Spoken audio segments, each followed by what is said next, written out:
Hello, hello. Hey, Facebook. Hey, YouTube. Hey, TikTokers. Facebook and YouTube, please make sure that you speak when you enter the room, or I will not know you are here, and I will try to speak. So let's do that.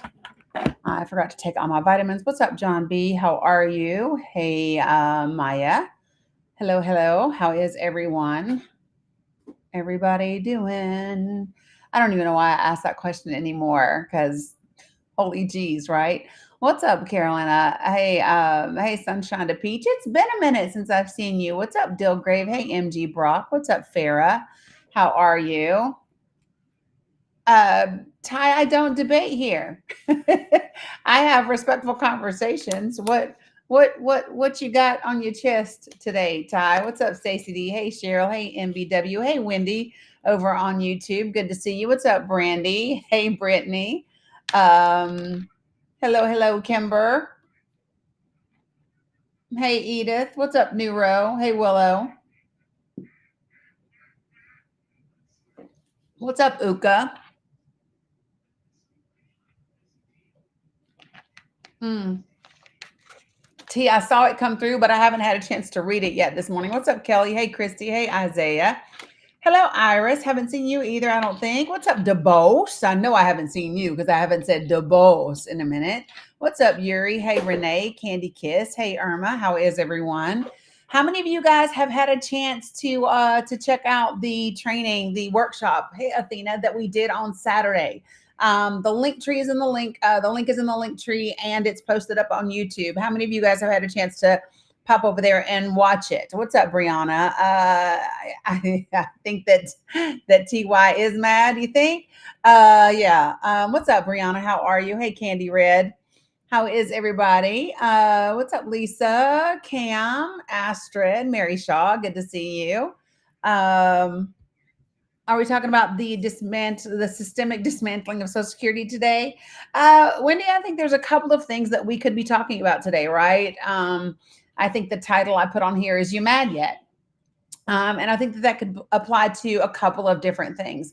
That could apply to Social Security. That could apply to the Department of Education. That could apply to a couple of different things. What's up, Kaylee? Good to see you. Right, many things. What's up, Miss Cheesema? Hey, Astrid. Did Ty go away? Because I'm not interested. I was just asking him what 401k, whatever, tariffs. Yep, we all the things, right? Thanks, Lisa. Lisa had a chance to watch, and it was awesome. Hey, Carol G, what's up? It's me. I love me. Uka, the tariffs, right? Good day to you, Lisa. How are you? Did Ty go away? Because I don't. Yeah, I guess Ty did go away. It's just very odd. It's very odd that I'm not live for like 2 or 3 minutes, and you pop up and go, "Can I come up? I want to debate about what." I mean, could we be specific? Could we like have a topic of conversation? Because literally the only thing on my screen is "You mad yet?" Right? So if you come in ready to debate me and I'm not even talking about a specific thing, I number one, I don't believe that you actually want to have a respectful conversation. I just believe that you want to be an asshole. What's up, Conchita? You're having an emergency meeting at work because of the tariffs. What's up, Amy? That does not surprise me. They don't even know who they're debating. Yeah, Kaylee, kind of be what it is. So let me go ahead and thank you. You like confabulation? Good to see you, Darlene. Saying Danny was live on YouTube and nothing else. I don't know. I am live on TikTok, YouTube, and Facebook right now. As a physician, you have 1,000 reasons to be furious. I would agree with you, Wendy. 100%, hands down. I would agree with you. So let me just say this. I said yesterday I was going to come back last night. I did not. What's up, Sandy? And the reason I did not is because I took yesterday afternoon and yesterday evening time, and I cut my hair, and then I colored my hair, and then by that time it was very very late, and Mila went to sleep a little earlier than usual, and so I took advantage of all of that. Yeah. It was time. It was time. The hair had gotten like I like to keep my top long, but if you notice the back and the sides of the back are pretty short. Um, and I do I cut it myself, and so it had gotten like too super long, and so I was like, yeah, yes, baby. You hear and mad, Natalie? Yeah. What, I baby? killed Titan. You scared Titan? Yeah. Well, don't scare Titan. Okay. Thank you for being a good girl for me. Yeah, you're here and Matt. I got you. So, what's up, Tammy Anderson? Good to see you. Mad at what? Well, so Wilfred, we tend to talk here a lot about policy in the country and its impact on human beings, right? And so that's what I'm referring to. What's up, Masani? Um, Wendy, I hear you. I hear you on that note. I hear you on that note. What's up, Deborah? She's gotten good, right, Kelly? Yay! I'm so glad somebody noticed. You want some? Which one? Red or orange? Red. Red. Good job. Yeah, she has gotten better. That's not how you would explain it. Well, here you go, baby cakes. Okay, you're gonna put the other one back. So yeah, I am excited because Mila's vocabulary and her enunciation has gotten so much better. I'm tickled pink with her. She's really progressing by leaps and bounds. So yay to her. Why is this warm? Okay, go ahead, sis. You got a spoon? Can you reach one? There's a clean spoon in the dishwasher, babe. All right, so let's talk for just a minute. A couple of things. If you are new to this live, can you do me a favor and put a 1 in the comments? In the dishwasher? Can you open the dishwasher and get a spoon? Yeah, open that up and get one out of there. Yeah, no, not anymore. She's not. Chantel, okay, good. Good to see you. Nice to see you, Sandy. We know better, girl. We know better. Okay, so Candy Kiss. All my regulars are like, girl, I'm new. We know better. You have it? Good job. Okay, so let me just say this. I only ask for 4 things in this space. Hey, Hilda, good to see you over there on Facebook. I ask for 4 things. I ask that you be respectful. Oh, that's really big. Do you want help? She got Jello. Do you want Tutu to help you? Okay. So I ask for 4 things in this space. I ask that you be respectful. Even if we disagree, we can 100% be respectful to each other. Tammy Lyons, you're not new either. Number 2, I ask that you do not use slurs of any kind. If you use slurs towards me, towards anybody else in the room, or just in general, if you use slurs, you will get muted and then booted from the live. Okay. Number 3, do not spam the comments. What's up, Stacy D in the place to be? If you want to say something, say it. Don't say it 3, 4, 5, 6, 7, 8 times, right? And then the last one is do not use all caps. All caps are for my moderators so that I can see things that are important, or I have a couple of folks that I know have vision impairments. And so I'm going to ask that you do not use all caps. And that's it. Other than that, I am game to have a conversation with just about anybody and do it respectfully and all of that. I will say that I ask you to have a fact-based conversation. You can be emotional about it. You can be passionate about it because I oftentimes am. But I'm also going to ask for you to have some sort of facts to substantiate what you're saying. Okay. Especially if you're going to call me a liar or something like that, then I'm really going to want you to be able to show me where I'm lying, because I'm not. So I'm going to want you to be able to share that, right? Okay. So there are things that I do want to talk about. I do want to talk briefly on the Department of Education. I do want to talk about Social Security. I do want to talk just a tad about Elon, but not from the perspective that maybe you're thinking about. Okay. Have I already heard about the email that Linda McMahon sent out to everyone? Yes, I have. Did I hear that she said, she's inviting people to join her on this one last glorious historical thing, basically to kind of give it back to the states, but yet the federal government tell the states what they can and can't teach? I heard all about the email. Okay. I am. And that is all I'm going to say about Linda McMahon and the Federal Department of Education with regard to what she's doing and what her email said. The rest of it is going to be, what are you going to do about it? Have you contacted your local school board yet? Have you contacted your state board of education yet?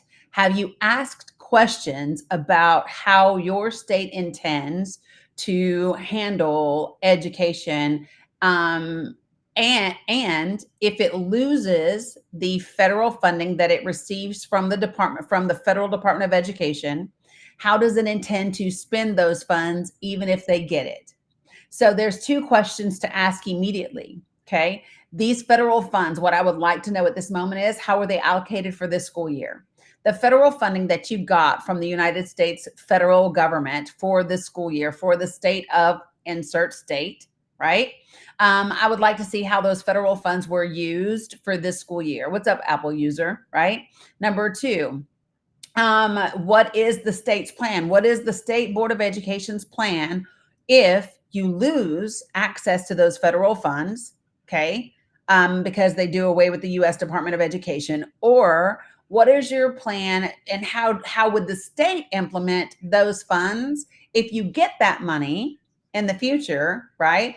But the federal government is not there.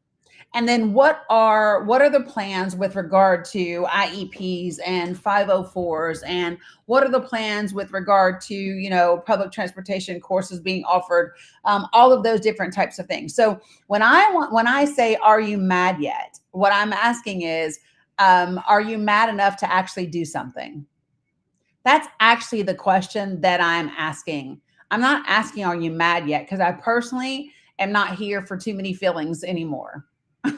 I want to know, are you mad enough to actually do something? Are you angry enough to get off your couch? Are you angry enough to pick up the phone? Are you angry enough to send emails and text messages and phone calls? And are you angry enough to write letters to the editor? Are you angry enough to head out and participate in some of these, marches and these protests? And are you doing that? And are you angry enough to have conversations with the people in your life and make sure that they know what's happening and how their children are affected? Right? What's up, Edwin? So these are the things that I really want to know. I don't want to know just, are you mad? But I guess, what are you doing with that anger? You're at your town hall, you have meetings all the time, and your neighbor's on the board. I love that, Cinder, right? I love that. So this needs to be the time where we talk about, how do we effectively get things going. So that's one of the reasons why today at 6:30 Eastern Standard Time, I'm doing a good trouble training, right? It's a good trouble workshop on Zoom. If you haven't already registered, the link is in I did, Edith, briefly earlier this morning. So, hold on. I need to respond that I'm live. Okay. So, hold on. Okay. So the training today, the Good Trouble training, is specifically about how to effectively organize, mobilize, have conversations. What's up, Carla? Hey, cuz. How to effectively. Wait, where's the other one? I eat them all. You ate it all? Yeah. Where's the empty container?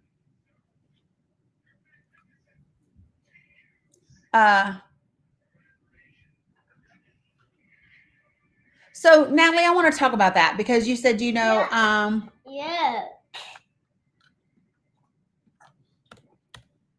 Okay. Oh, you did eat it all.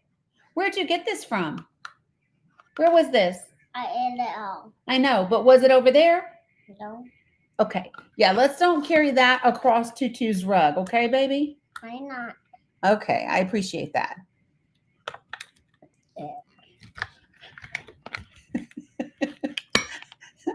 Y'all, red jello across the rug. Y'all saw my face? Here you go, baby.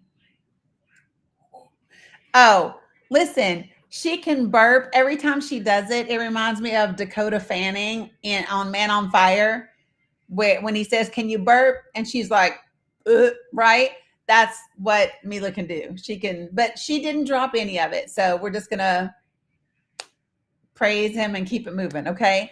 All right. So tonight at 6:30 Eastern Standard Time, I'm going to be doing this Good Trouble training, this Good Trouble workshop. If you are interested in attending, I opened it up with 100 slots available. The other day there was 39 left. I don't know how many are left today. The link to register for that is in the link tree. Okay.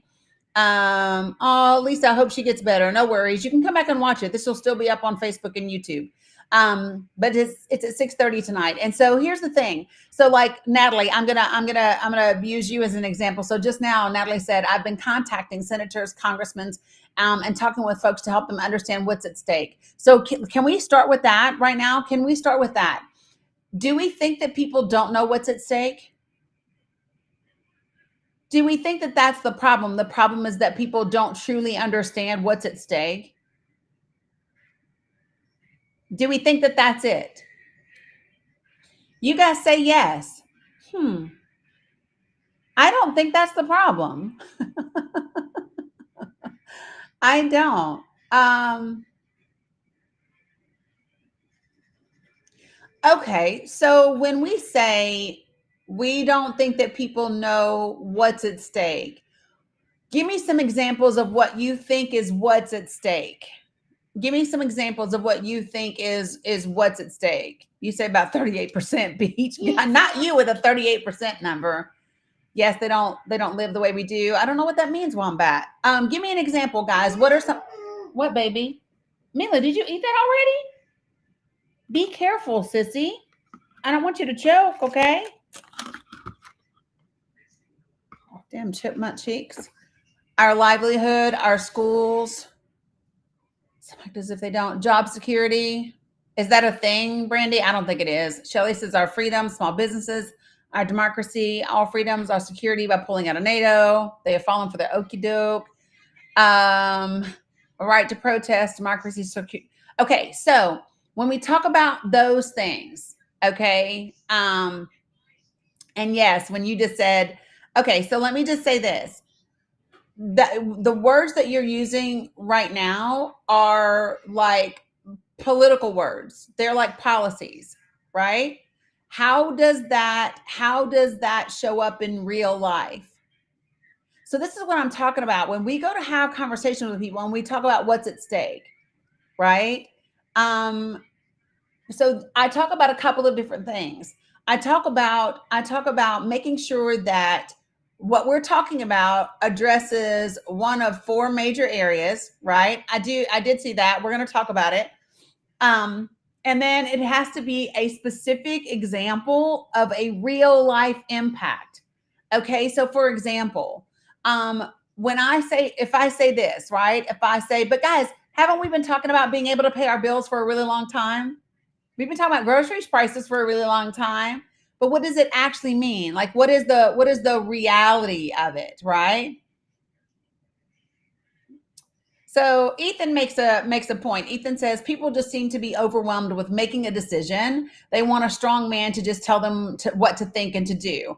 I think that, so let me just say what I think about that. I think people have always wanted to be told what to do and what to think, but they want someone to be told without being told. People want them to think that it's their own idea. Okay. So let me back up for just a second. Hold on, guys. Hold on. Okay. All of the things that you're talking about right now are abstract things. So, okay, so when we talk about prices going higher, that's a very general thing to say, is it not? It's a very generalized thing to say.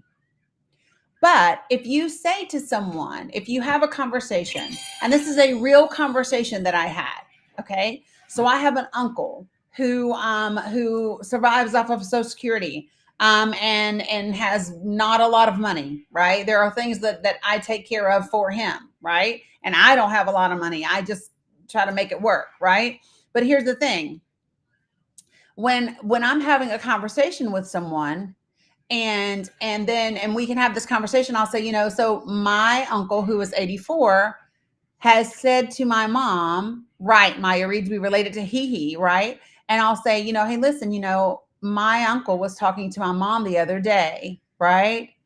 And at 84 years old, he said, well, sis, I mean, I guess I could be a greeter at Walmart at 84 years old. He's served in the military. He's worked his entire life. He's paid into Social Security, right? And at 84, he's like, well, I guess I could be a greeter at Walmart. Now, do you see your reaction to that? All of you guys are going, that's sad. That breaks my heart. That's so sad. That's so sad. Do you see the way that I was able to share with you something that is personal, something that is like we can all relate to that, right? So the conversation, right, it evokes emotion, right? So the conversation is, do you believe? And this is the way, so y'all know I'm a question girl, right? I love questions. So the question becomes, do you believe that a veteran who served in the military, who has paid into Social Security their entire life, who is retired, should have to consider going back to work at the age of 84 because, a billionaire believes that Social Security is a Ponzi scheme? Do you think that is that the country that we want to be? And I just really want to know. And you might go, oh, well, of course not. You say, of course not. But are you voting in a way that says, of course not? Are your personal values and your personal convictions translating to your votes? Yeah, see, Sandy, you get it, right? So did you see the difference in the way that I had that conversation? What's up, Jamie? Oh my God, my mom is calling me. Hold on. Hold on. I want to make sure she's okay because that's twice she's tried to call me. So give me a second. Hold on.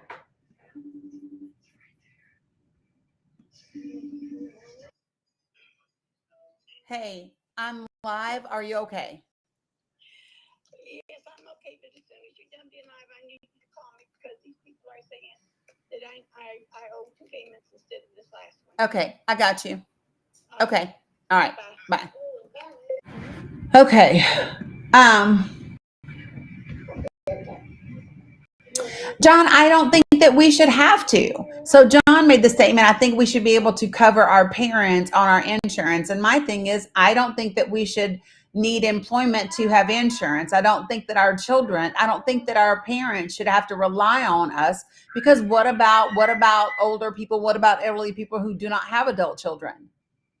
Why do we have a system that makes the average citizen, beholden to corporations just to get insurance, right? Why is everything in this country attached to corporations?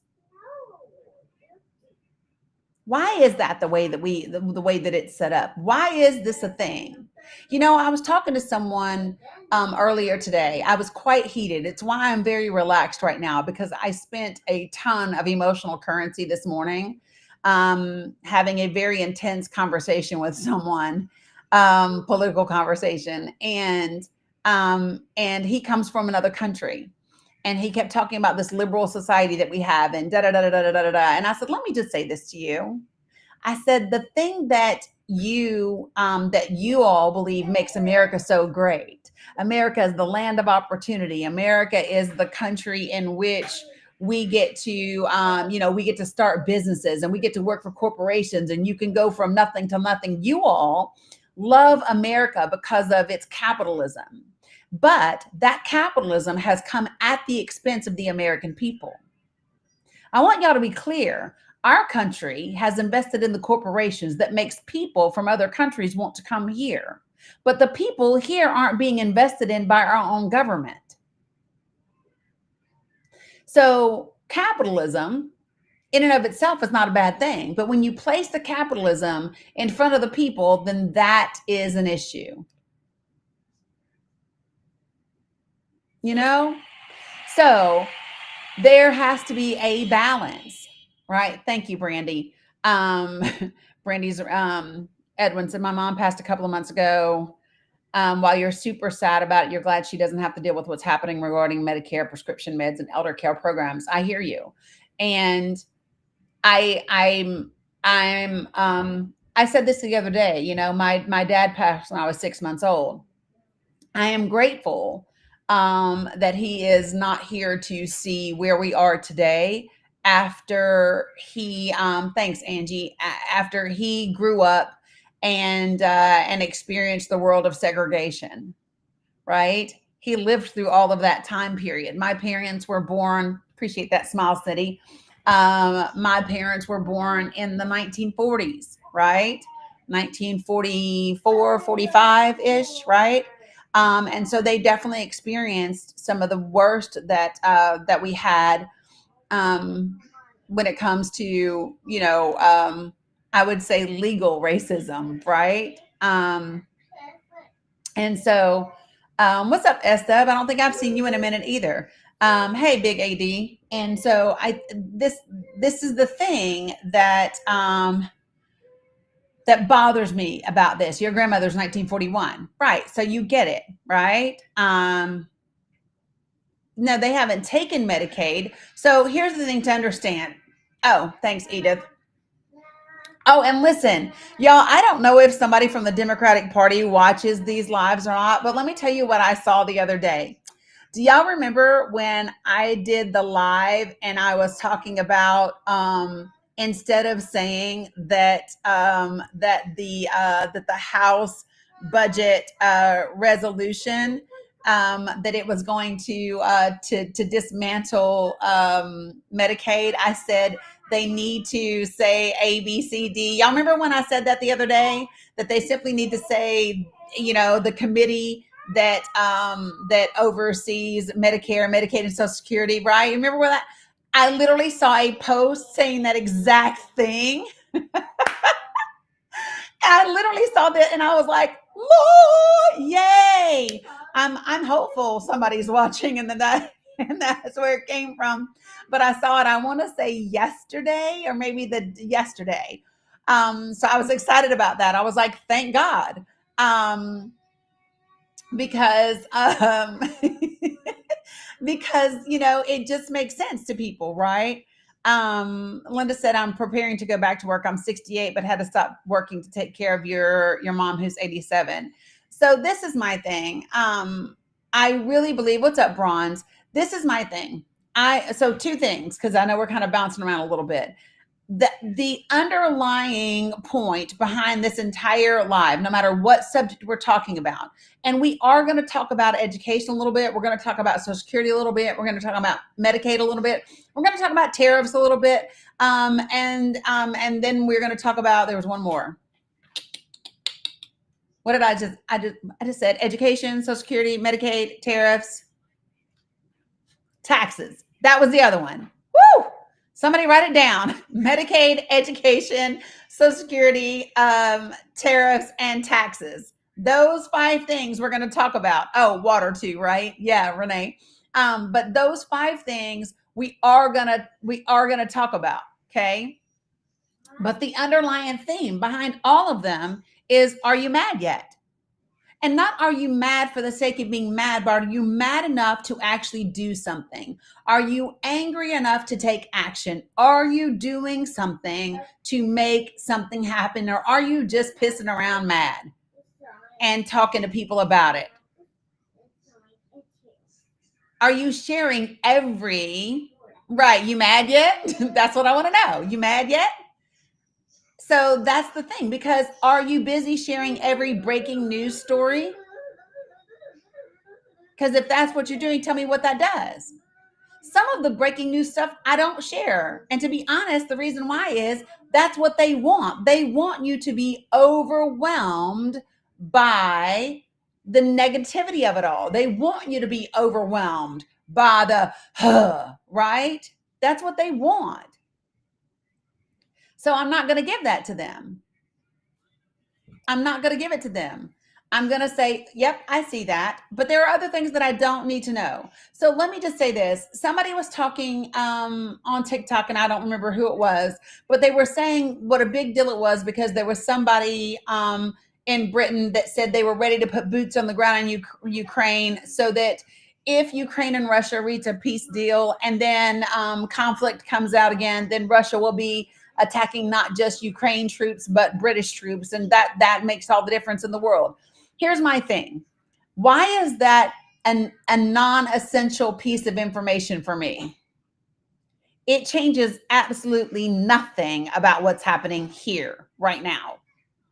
It changes nothing. It doesn't help us when it comes to our Congress. It doesn't help us when it comes to our state legislatures. It doesn't help us when it comes to our primaries, to our special elections. It doesn't help us when it comes. Do you hear me? It doesn't help us. And it's nothing relevant to us. I mean, hooray for Ukraine, but what does that have to do with me? Right? And so we have to 100%, yeah, see, Rylene, you get it. So the idea is to focus on the things that that absolutely we need to know, and what can we do about it, and that sort of thing, right? Now, on my Facebook page, sometimes I share more than I would normally share because I have a lot of people that follow me on Facebook who are Trumpers, who are Republicans, who are quote unquote conservative, right? And so I want those people to see this shit show that they have created, right?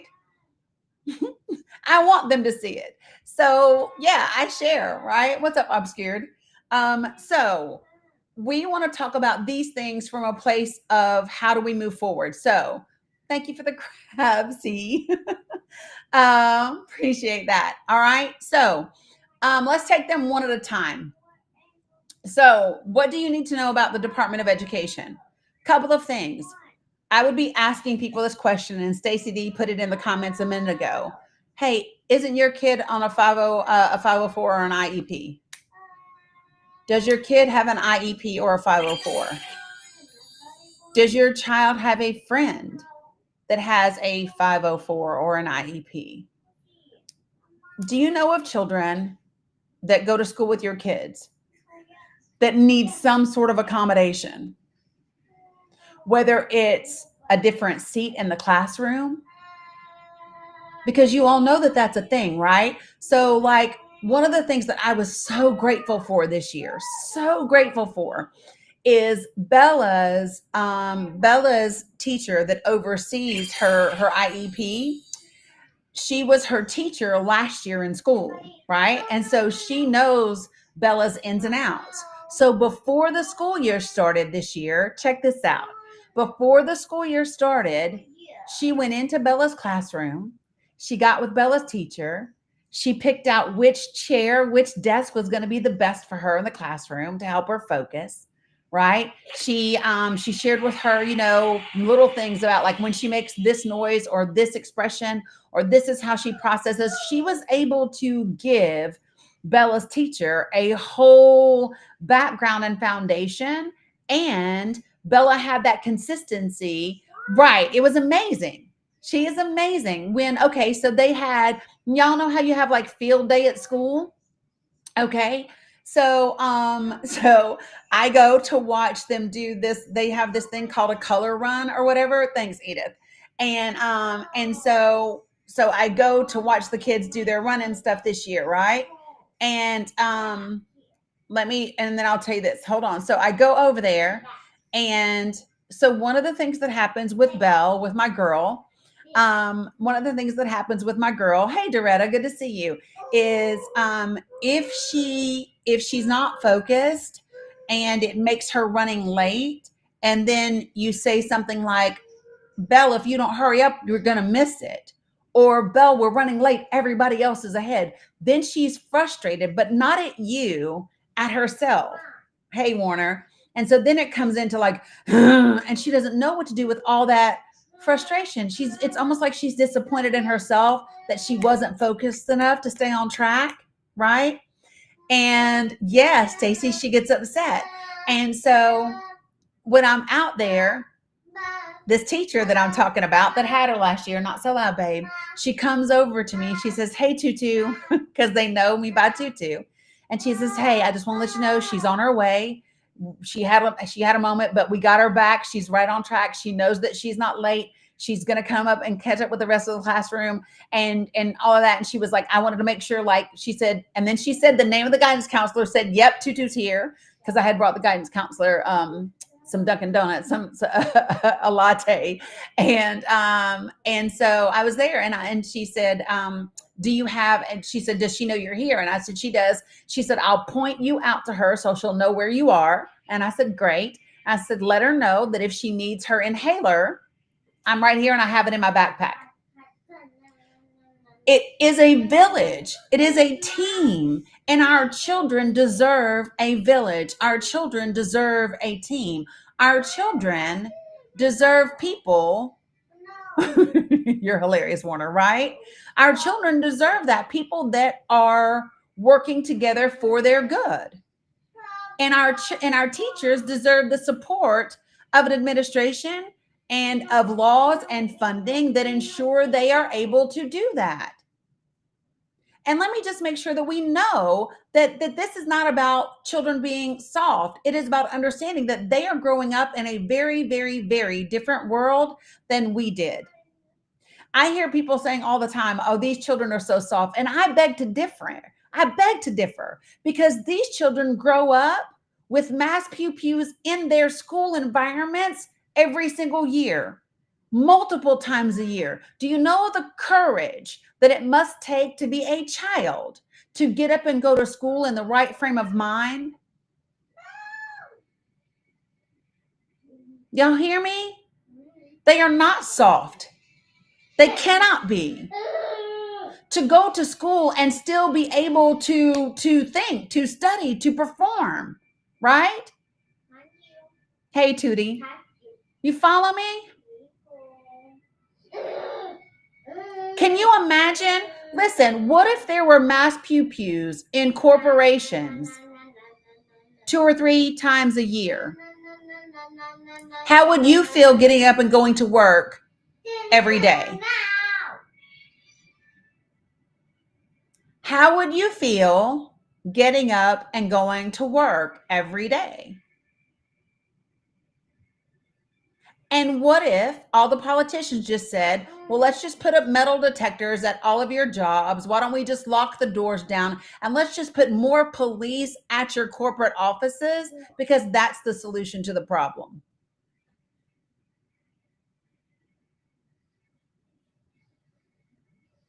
I'm just asking, how would you like it to have more police at your job?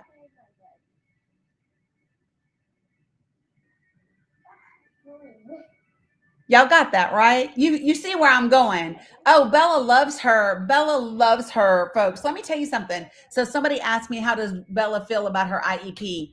I don't really know that she knows exactly what the IEP is, but she knows who that teacher is for her. And I'll tell you what she says. So this is how I know that this teacher is doing it right. Because we have these cards. Hold on. I've shown them to you guys before, but these are like, how am I feeling conversation cards, right? And then there's these, what do I do conversation cards about social environments for kids, right? And we were doing one of these exercises and it said, if you were doing a new project, who would be the first person you would want to tell? Something like that. And Bella immediately names this teacher. And this is what she said. She said, and I said, really? And she said, yeah. She said, and I said, well, why would you want to tell her? And she said, because she would say something really nice. She would say something nice about how good I'm doing. I love that. She painted Christmas ornaments for her and her regular teacher, right? But it's understanding the people that are in your kid's life. She's encouraged. Yeah. Right? So it took a lot to know kind of what was needed, you know? But now that we have it, she's able to thrive. Right? So when I say to someone, are you mad yet? I'm going to tell you right now, I have a list of questions ready for tomorrow for our IEP meeting. I have a list of questions that I want to know as we move forward, what's going to happen in this school system with regard to accommodations and things like that. Like I'm ready with a list, and every single one of us needs to be in that place for our kids and the kids in our community. If you don't have children, it doesn't matter. They're still your children. If you live in a community and there are children in that community, they are yours, because we are all connected. Every single one of us are connected together, and we have to stop pretending like we're not, because we are. And that's part of the problem now, is people are just acting like they're not connected to each other. But we are. So before I speak about something that has to do with you and yours, before I speak on something that's your personal life and your personal autonomy, then I'm going to make sure that I know what the fuck I'm talking about. I had this same conversation with the same person that I was talking to earlier, because they brought up the conversation of trans individuals with me, right? And immediately their concept of trans individuals were people that had, quote unquote, had their P's chopped off, right? That's literally how they defined being trans, was you had your P cut off to be something different. No, do you know that about 2/3 of some trans, they never ever have surgical transition. A lot of them just do gender affirming care. Do you know what gender affirming care is? Because gender affirming care is not just for trans people. Did we know that? Do we know that gender affirming care is not just for trans people? Do we know that if you're a woman who produces a lot of facial hair and you want to take hormones to adjust that, that's gender affirming care? Because you're a woman who doesn't want to have a damn mustache. And so you're taking, you hear me? Do y'all know that? Do y'all know that that's gender affirming care? Thank you for subscribing, Jump Marie. Right? Yeah, gender affirming care, right? Or teenage boys with gynecomastia. I can't say it, not really here, but yes, all of those different things, folks. Gender affirming care is just getting care that aligns with the gender you present as. That's it. It's not some big scary thing. Gender affirming care is care. Men who get hair plugs, gender affirming care. You got it? We have to start having these conversations from a place of common sense and fact. It's healthcare, period. Right. Right, Ethan, they can't afford the surgery in many cases. And I don't know that people really understand how complex it is to even get to the place where you can have the surgery. What's up, Lulu Bell? Do y'all know what individuals have to go through before they can get the surgery? There's a mental health part of that they go through. There's like a whole psychological thing. There's a whole like the physician thing. It is not a simple process. It is not something. I don't care what Donald Trump told you. You don't go to school and come home a different sex. It's not what happens. It is not what happens. Right, Janice? At least 2 years. At least 2 years.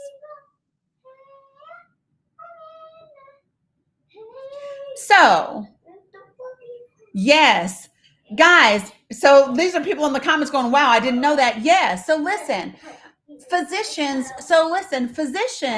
have a responsibility to their patients, because it is such a major thing. They want to make sure that you know exactly what you're getting into. They don't want to do something to you that will cause harm, right? This is a big change. And so they have a whole team of people that work with you from hormones to, and you have to be on these medications for a certain period of time. You have to go through all of these mental health checks before you can even get to the place where you're okayed for surgery. Like there's a whole lot that goes into it.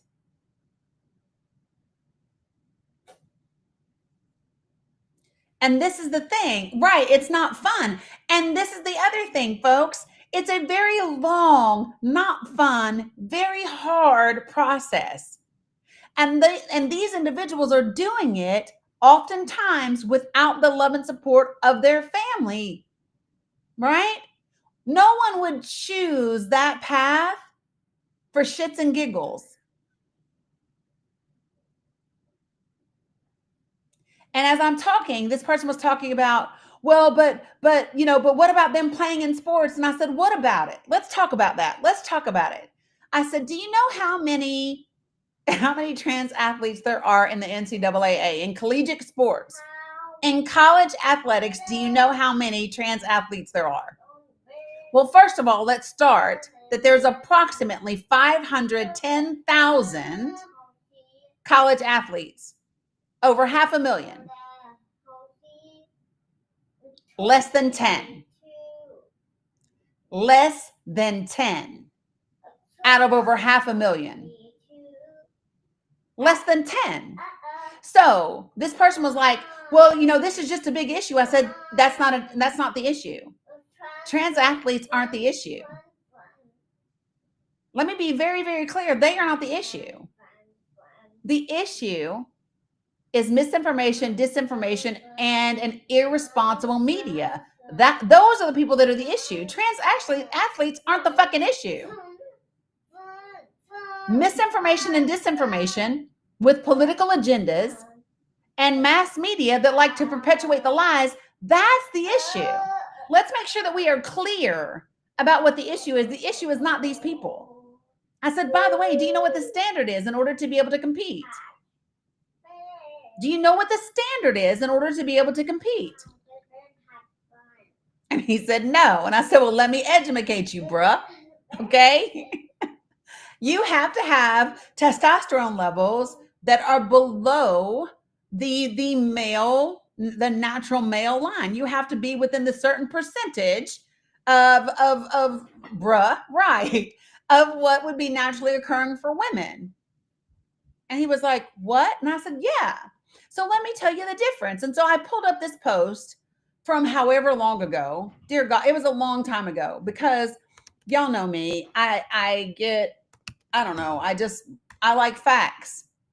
I like facts. Call me crazy, but I really like facts. So I put up this, a couple of posts a couple of years ago, and I'm going to share them with you now. So I did these posts back in 2022. Okay. So this one literally almost 3 years ago. Okay. And I'm going to give it to you. Are you ready? So first,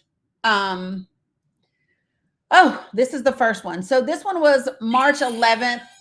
Good gosh, I've done it several times. Go me, go me, go me.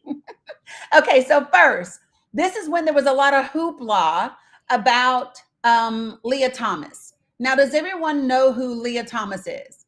Hold on one second. Mila, you're not in the water, are you? Again? You're brushing your teeth again? Okay. Well, don't play in the water, okay, babes? Okay, good girl. Y'all know I got to watch her in the water, right? Okay, so listen. So does everyone know who Leah Thomas is? So if you remember, Leah Thomas went to, I think, University of Pennsylvania or Penn State, right? And so let me, because now what you said doesn't even make sense. But Megan, I'm gonna bring you up to the panel, because what you said, your statement actually makes no sense. I think you were attempting a slur, but you didn't quite make it. So I sent you a direct invitation, Megan, to come to the panel.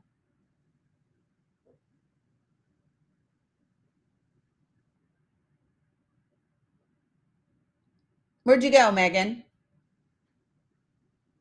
Because first, Megan, you referred, oh, you misspoke. Okay. I was about to come for you. I was about to come for you. And the reason why, okay, the reason why is because she put that Leah Thomas was transphobic, and Leah Thomas is a trans woman, right? So she can't be transphobic, or she would be whatever, right? You were gonna say you think Megan is a friendly. You know, I get ready to come with them really, really quickly, right? But anyway, so let me just go ahead and I'll do another one. I'll do another one because people just want attention real quick. So, hey, Bobby's Truth, come join the panel.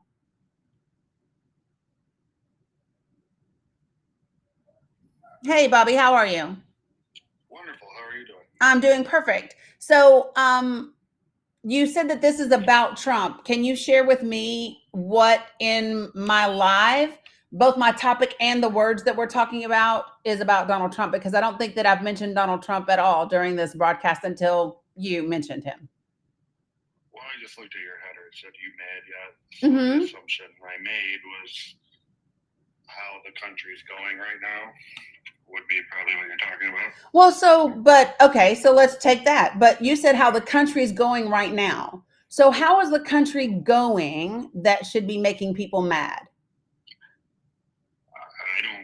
I don't feel it should be making people mad. Then why would you assume that that's what I was talking about? I mean, well, I've heard your lives before, so that's part of the reason I assumed it. And most people that are complaining on TikTok right now, that's exactly what it's about. So Got you. maybe I made an assumption. I don't know. I guess maybe could be mad about the weather. Yeah, I mean, you could be mad about a lot of things. I mean, but we all know what they say about assumptions, right? So let's just say this. So you said that things are great. Share with me what's great currently. We finally have someone that is willing to stand up. Wait. I didn't ask you what you think about Donald Trump. I asked you what's going great about the country specifically. Having a leader that will stand up. But I'm not asking you about a person. I'm actually talking about the country itself, not about a person. Okay. So share this with me. So what's going great about gas? What's going great about groceries? What's going great about the GDP? What's going great about our international relations? What's going great about jobs and growth? What's going great about the stock market? What's going great about healthcare? I'm asking you specifically, like, what's going great? I think everything's going great. Of course, it's going to be a bit messy in the beginning. We're having to clean up the sloppy mess. Well, no, I'm asking you what's great. Give me an example of. The border is doing great. Okay, and based on what? The crossings are way down. Really? According to what? I mean, they're down. But based on whose numbers? Homeland Security. I mean. And so you've looked at the Department of Homeland Security's website in the last month? We just went through a period. Nope. I asked a question. Have you actually looked at the number of encounters according to U.S. Customs and Border Patrol? Not today, no. But when's the last time you did look? Okay, so are they not down? No, but I'm asking you, when is the last time you looked? I mean, it's pretty much all over the news. I mean, of course they're down. Like, that's not a debatable. So, well, let me ask you this. Tell me where on the CBP website they make a distinction between crossings and encounters. And do you know if encounters or crossings are the same thing? Encounters are people they run into. But I'm asking you, can you show me where? What is the point of, why are you asking me this? Because you're saying something that you don't have fact for. That's why I'm asking you that. But we just went through a period of the highest number of people crossing? Nope, or we crossing had the border? we had a high number of encounters, and encounters and crossings are not the same thing. They're not? Nope. Okay, well, people coming from other countries to America Hmm. in an unorganized, unsafe way. That is ending. It's much better. An unorganized, safe way. Where is that included in the statistics as a definition? Because in every report that I've read, it's not. Well, you're picking and choosing what you're reading now. No, I'm literally. So when is the last time? Around So Bobby's 15 million truth. This is people my in 4 question. years during Bobby. a pandemic with Bobby, medical hold on. I records have a needed. question specifically. Sure. Can you share with me when is the last time you went to cbp.gov's website and looked at enforcement statistics? I don't know. I don't have a. If you were going to guess, how long would you say it's been? I don't know why. Why? What do you? Because that's where the information comes from that you're talking about. Really? Yeah. Right, so how many encounters do we have, and how many people just missed the encounters? How many came over the border with never having an encounter? Are you talking about gotaways? Sure, if that's what you want to call them. That's not what I call them. That's what the Department of Homeland Security calls them. Okay, the gotaways. Yeah, What do you gotaways. think the number is? Yeah, for gotaways is just a guesstimate. Nobody knows. But we're gonna stay on the topic right here. Hold on, we're gonna stay on this topic because here's what happened. I asked you to tell me something that is doing better because you said you said everything, and I said give me an example, and you specifically said the border. So now what I'm asking you for is the actual factual evidence to support what you're saying. So that's what I'm asking you for. Do you have something from Customs and Border Patrol that says that the number of gotaways is down, which gotaways are people that got away, so I don't know how you'd have that, or that that's what I'm asking you. The average number of crossings. I didn't ask you about the average number. Are down compared to. I did not ask you about average numbers. I'm asking You're you. trying to catch me in some No, specific I'm not just trying to so catch you in anything. I'm asking you for a fact. Well, I don't have a computer in front of me to search up the. But if you're statistics saying or the something, numbers. then you would have known, right? Well, we do know that there's less people coming across into this country. What I'm asking you is how do you know that? I'm asking you for the source. That's what I'm asking you for. can easily find the source. No, I'm asking you for because I don't your have the source. specific- I'm so asking is you there for more coming your in? source. All right, what's your source? Are more I people just told coming you, in? I'm sitting here, I'm on where I've always gotten my information from, the Department of Homeland Security and Customs and Border Patrol. That's where I get my info from. So are So comparing it you made a claim about the border, Bobby. Yeah. I didn't bring up the border. You claimed that the border is better now For sure. in 6 weeks. And so what I'm asking you, Bobby, is where is the data? Are you going to try and compare it to when Biden signed the executive order? that I'm it's going for to counties? ask you for your facts. Okay, that's And fine. I'm not trying to compare it to People coming shit, in and I'm not trying to catch you in anything. I'm asking you for your facts. That's it. We know because Trump cares about. No, this. there's not. We know. I care about a lot of things, but this isn't I Dream a Genie and we don't wish So upon a explain star. how I'm I'm wrong. asking you for your source. I can't get online right now to bring sources to the table. Yeah, but if you actually had a source, you could tell me the source and I could get online. The source is the effort put into securing the border. No, that's not a source. Okay, what do you mean? That's Just what I what's actually said. happening. Effort is not a source. They just sent a bunch of equipment down there. Effort is not a days ago. source. There was tons of equipment there before, and there was already equipment in the works prior to that. So the question that I'm asking you, Bobby, this is not hard. This is not hard. I'm asking you for your source. What is your point?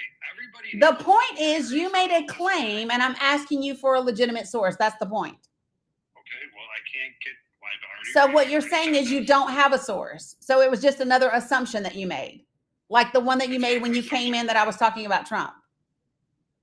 Well, of course. Okay, so If just you're another trying to prove assumption. me wrong on something that everybody knows the border is more secure now. No, everybody doesn't know 6 that. days ago. Everybody doesn't know that, I'm Bobby. confused. Everybody doesn't know that, Bobby. Everybody doesn't know that. No, The they don't. only everybody that don't are So the ones that again, said you this like to wasn't a talk in problem, that generalities. Biden was gonna lose. Bobby's truth. You like to talk in generalities. I prefer facts.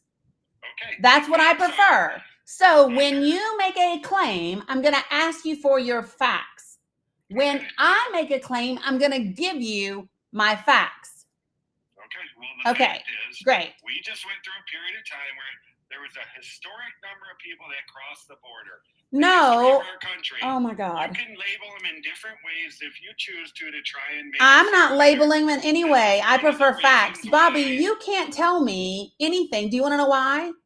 Because you haven't gone to the website. You literally can't tell me what we've been through. Let me ask you a question, Bobby, Sure. just for, shits and giggles.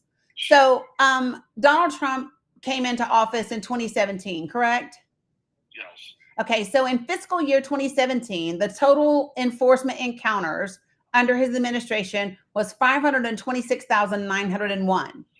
1 year later, that number increased to 683,178.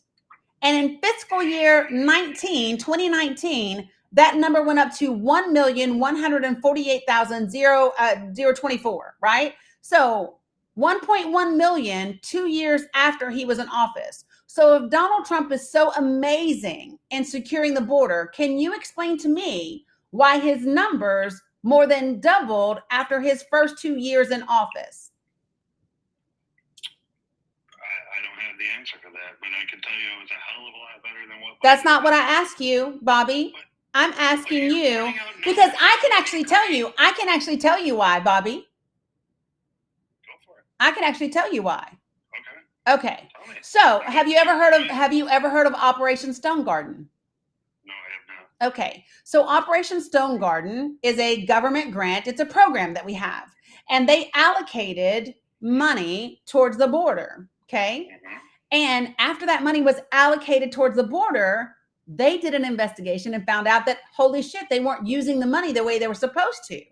So we didn't hire more Border Patrol agents the way that we were supposed to in 2017 or in 2018. And in 2019, when they then hired people to ensure that that grant money was spent the way that it was supposed to be spent, all of a sudden, we had more encounters because we were actually doing our damn job. So the higher numbers actually meant that we were doing a better job because we were catching the people at the border and they weren't just getting the fuck through.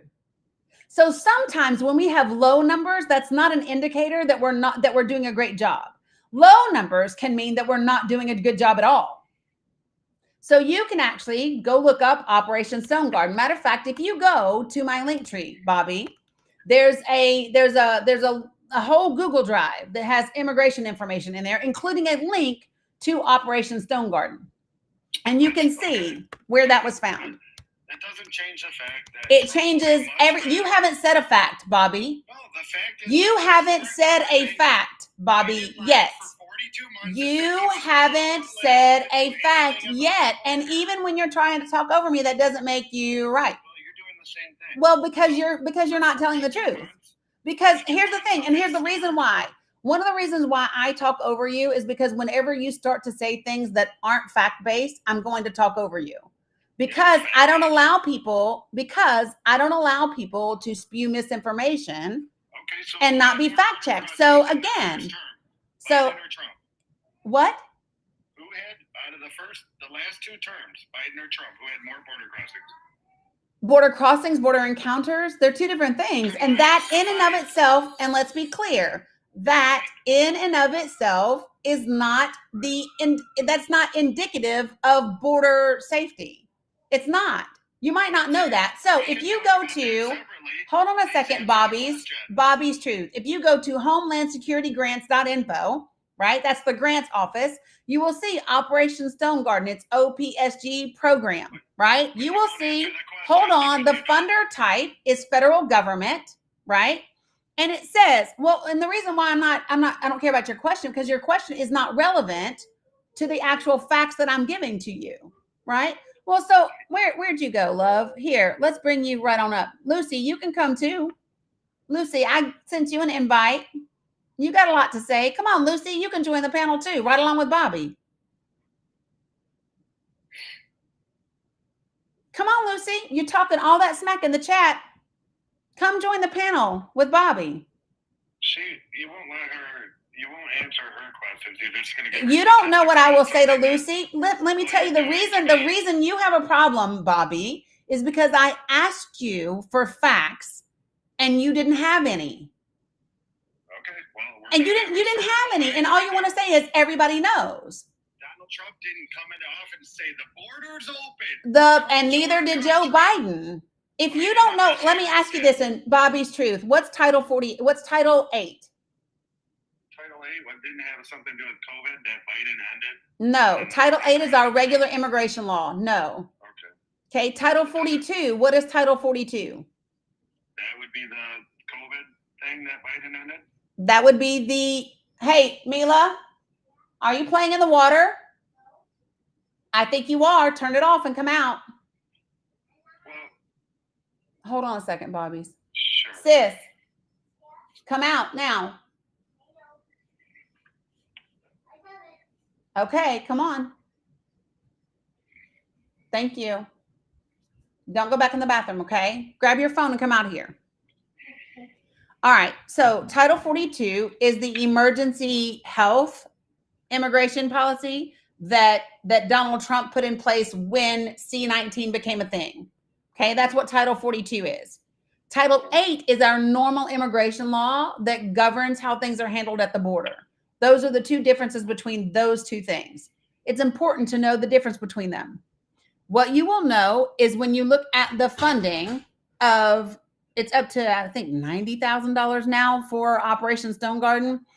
But all of that is here for you to read. And here's my thing. When we talk about things that are better, because that's what you said, right? You said things are better. Mm-hmm. 1 second, Bobby. Hold on. Sure. Mila Ann. Out. Thank you. Good job. I know. Here, can you turn that? Here, let me help you. Turn this up. No. Whoa. Sorry, girl. Okay, you got it. No, wait, Chichu. Huh? No, wait. I got it. You're okay. Mila, Yeah? look here. You can't do this anymore. What happened to my phone? I don't know. I'm not looking at my phone. Okay, let me see. Oh, that's because. Hold on, it's because your fingers are wet, chick. Here. You got it. Now you got it. Hop up there. Okay. Thank you. Okay. Katrina, you said you missed that age? Girl, you can have this. No, this is my granddaughter. So listen, I'm giving you a hard time because No. you came in automatically being confrontational, and the confrontation wasn't based in fact. I have no problem talking about things from a factual perspective. I don't love everything that the Biden administration did. I don't love everything that the Obama administration did. I damn sure don't love everything that Clinton did. Like, I am not like, oh, whatever a Dem does is great, whatever a Republican does sucks. That's not the truth. But you came in and you said things are better. And we're talking about as a country. So what I'm specifically asking you about is, as a country today, what exactly is better? If you're asking me, then you can't just discount what I say with your feelings about how you feel about that. I feel that with the border, Trump cares more about the border than the last. But that's not what I asked you. I didn't ask you if you think one person cares more. That's not it. What I ask you is, no, if that's it, you can have your feelings about him however you want. But what I'm asking you is, what is factually better? They will make sure we know who's coming into the No, country. I'm not going to talk about they will do anything. I ask you for, You're going to come and you're going to be known where you're at. Bobby, I'm asking, why do you refuse to do this? Because you're not, all you're talking about is what somebody will do, what you believe, what you think. And you also And said what that I'm the amount of asking you people for, that came into this country under Biden. no, what I'm You're doing asking the you same for is thing. facts. Okay, the fact is, Biden had a record number of crossings during his presidency. Okay. That's a fact. The fact is that Donald Trump's numbers increased. They doubled after his first 2 years in office Still doesn't come close to what. because we had a global pandemic, Bobby. That's the difference. When you have a global pandemic, when you have a global pandemic, Bobby, when you have a global pandemic, Bobby, so Bobby, let me ask you a question. Do you actually give a shit at all about facts? Yes or no? Do you want to have a fact-based conversation? But don't bring the pandemic up Because the pandemic is relevant. The pandemic is the reason that Trump instituted Title 42. You cannot discuss the border between Trump and Biden administration and not discuss the pandemic. It is part of it. You can't take yourself seriously when you supported policies that allowed people to come in during a You pandemic can't without take medical yourself records. seriously when you are talking about another assumption that you've made. You literally don't know shit about what I did or didn't support during the pandemic. You want to know how I know you don't know? Because I wasn't even on fucking TikTok then. So I know you don't know what I supported during the pandemic. Okay, so you did support So there something. you go again, assuming things. So should they have came in with no vaccine records? So again, who came in without vaccine records? And tell me how you know. How do you know? Yes, I will. I want you to tell me who came in without vaccine records. The story always goes. Bobby, I'm asking you. See, you have such a hard time with facts, Bobby. You're telling me I'm- that these people who traveled 6,000 I'm miles asking you a very specific question. were not Who? required to have their I'm medical records. asking you who came here without vaccination records. People that claimed asylum were not required to have their medical I'm records. asking you how many people came here without vaccination records. 10 million? And how do you know that? How many came with the records? I'm asking you, how do you know? How do you know they did? Do you want to know how you don't know, Bobby? Because that shit is nowhere in the data. Okay. It's nowhere in the data. You are regurgitating somebody else's talking My points. parents live on the border. It doesn't matter. I don't care. Your parents don't know. Your parents don't know their vaccination records either. Okay, I don't care if your parents live in a damn pup tent on the border. I don't give a shit if they wake up facing the fence at the line of Mexico every morning. They do not know if people seeking asylum have their vaccination records or not. and neither do you. So you're And I'm not the one making a claim. You are. because it's not. I'm not making a claim about vaccinations. You are. Okay, well. So see, that's the difference. Your team, it would be decided it would be a great idea to. My team, I don't have a team.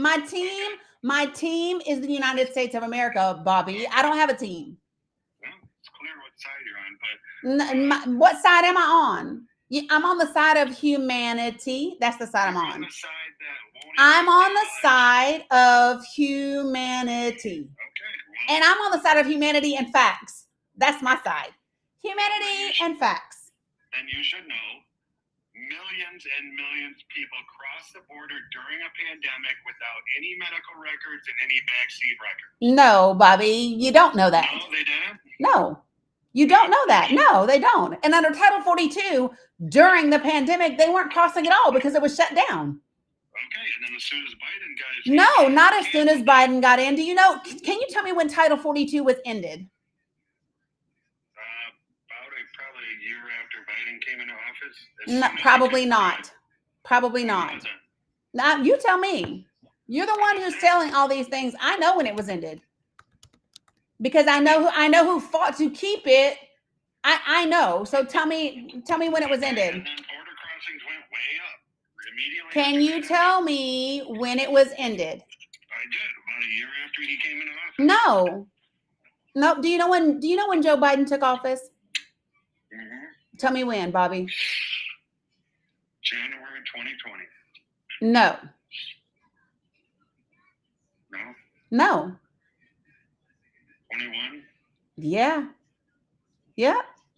January 20th, All right. So when did 2021. When did Title 42 end? May 11th, 2023. Almost 2.5 years later. Okay. Yep. Almost 2.5 years later.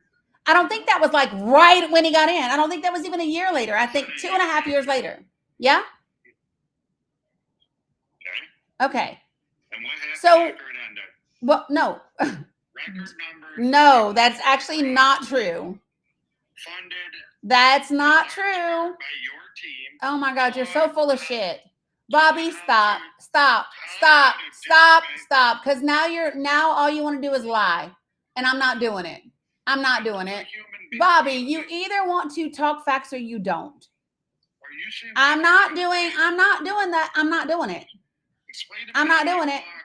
How long would it take for a human being with the on their back to walk 3,000 miles? And how So could they do that with again, nothing? Bobby, do you know how many people came in prior to 2023? Do you know how many? Prior to 20, so 22 Mhm. and 21. So May of 2023 is when Title 42 was stopped, right?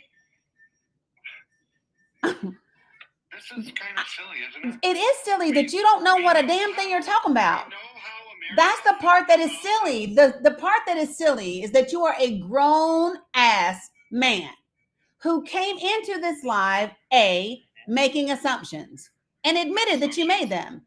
B, claimed that there was something good going about the border, could not give a single fact or source to back up what you said. That is what's just damn ridiculous. And the thing about it is you want to talk about your team. You haven't heard me say that. You want to know why? Why? Because you are in the same boat I'm in, Bobby. Right? Bobby, do you okay, great. You're in the same boat I am. And so Bobby, I would just guess that you make less than $400,000 a year. Yes? Yes, I do. Okay, great. So Trying. yeah, so that means that you and I, Bobby, are in the same boat. The exact same boat. Mm-hmm. And the people that are driving the machine right now give zero fucks about you, Bobby. They want you to be worried about immigration, which is actually having no impact on your livelihood. What's having an impact on your livelihood is corporate monopolization. That's hurting us tremendously. Had the FTC not blocked the merger between Albertsons and Kroger's, I don't know if you knew that this was a thing or not, right? But Albertsons and Kroger's were trying to merge those two grocery store chains. The FTC blocked that merger. Had they not done that, Albertsons, Kroger's, and Walmart would have controlled 70% of our grocery stores. Monopolization is our problem. Corporate greed, capitalism, vulture capitalism, and monopolies. That's the problem. And they're kicking your ass, Bobby. They're kicking my ass, Bobbies. They're kicking our parents' ass, Bobbies. They're kicking our kids' ass, Bobbies. And meanwhile, everybody else is arguing about immigrants who ain't doing nothing but working, paying local, state, and federal taxes. That's what they're doing, making a damn living. Poor people ain't never took nothing away from other poor people. In my industry, I can tell you with most certainty that most illegal immigrants or undocumented or however it's supposed to be said don't pay taxes. Not all of them, a good percentage. So here's what I would tell you about that. If that is the case in your industry, hold on, Bobby. If that is the case in your industry, who is the person hiring those immigrants? All kinds of people. No, but who is the predominant person in your industry hiring those people? I really wouldn't know. So what industry are you in? What industry are you in? Construction industry. That's what I thought. Now, ask me, because I already know the answer to this question, Bobby. Can you tell me the gender and race of the gender and race that are the majority owners of construction companies? I'll give you a guess as to who it is. And I'll give you a guess as to who it ain't. I don't know. Well, if you're talking white males, That's exactly who it it's is. the majority So of white here's the males. thing. Be mad at the rich white guy who's hiring the undocumented immigrant because he knows he can pay them a lower wage because they will work for damn near anything in order to feed themselves and send money back. Hold on. Let's go. We're going to talk. Let's do it. We're going to do it all the way around. We're going to do it all the way around because poor people have never been the fucking problem. Ever. Let's talk about the people that are taking advantage of poor people. They take advantage of you and you should be mad at them. It's two separate. No, it is not two separate things. For Americans to want people to be documented, pay their Dude, taxes, do you and know, still Bobby, be can I ask you a question? Let me ask you a question. Thanks, Kabira. Do you know what the greatest single problem in our immigration system is? the laws? No. I mean, it's hard to get citizenship. I get that. Nope. I'm asking you right now, what is the greatest problem in our immigration system currently? I have no idea what. I'm happy. Can I tell you? Can I share? Yeah. It's judges. It's the fact that we have a lack of immigration judges. Now, I'm going to share this with you because this is my thing. I actually like to know the info so that I can understand exactly where the blame should be placed. So when Donald Trump took office in 2017, we had a backlog of immigration cases that was sitting right at about 500,000. They were backlogged, right? At the end of his term, we had 1.3 million immigration cases that were backlogged. And the reason why is because under the Trump administration, he completely fucked immigration judges. That's what he did. So he changed the performance plan. We all know what a performance plan is, right? So what a performance plan is for an immigration judge, and it's in my link tree, so you can see it. Matter of fact, give me 1 second. I want to pull it up because I'm somebody that my frustration is this, Bobby. There are folks like you who listen to what the media is saying, and I don't really care what media it is. I don't watch mainstream media because I know that 90% of our media is all owned by 5 companies. And I know there's not a single one of those 5 companies that gives a shit about the average American. Other than our clicks, our likes, our views for their ratings, they could give a damn less about us. So I don't care if it's coming from MSNBC, CNN, Fox News. I don't give a shit. I want to go and I want to look for the actual number and the data and what matters. So when you go to my link tree, which I hope you do, there's a ton of information in that sucker. When you go there, I have a whole Google Doc that is solely on immigration. And it's not just me telling you what I think. It is actually, hold on, it is actually linked to every single law, right? Including like it's 8 USC 1611. That is the law that shows you that immigrants do not get federal benefits. They cannot get Medicare. They cannot get Social Security. They can't. There's already the existing law that says if an undocumented immigrant who is a non-citizen even registers to vote, much less votes, but if they even register to vote, they face 5 years in prison and deportation. What? So federally, they're not allowed to vote federally. Yeah, but that's if they register. No, and listen, nope. Let me just tell this. Each individual state